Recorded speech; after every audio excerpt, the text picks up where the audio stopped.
نبی کریم صلی اللہ علیہ وآلہ وسلم نے حضرت ابو ذر رضی اللہ عنہ سے فرمایا، جب کوئی شخص خود صالح ہو جاتا ہے تو اللہ تعالیٰ اسے نیک ہو جانے کے وسیلے سے اس کی اولاد اور اولاد کی اولاد کو بھی نیک بنا دیتا ہے۔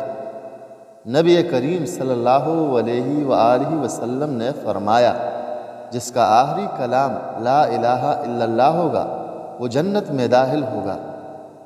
نبی کریم صلی اللہ علیہ وآلہ وسلم نے فرمایا، 5 امور سے پہلے 5 امور کو غنیمت جانو، اپنی موت سے پہلے زندگی کو، بیماری سے پہلے صحت کو، مشغولیت سے پہلے فراغت کو، بڑھاپے سے پہلے جوانی کو، فقر و غربت سے پہلے مالداری کو۔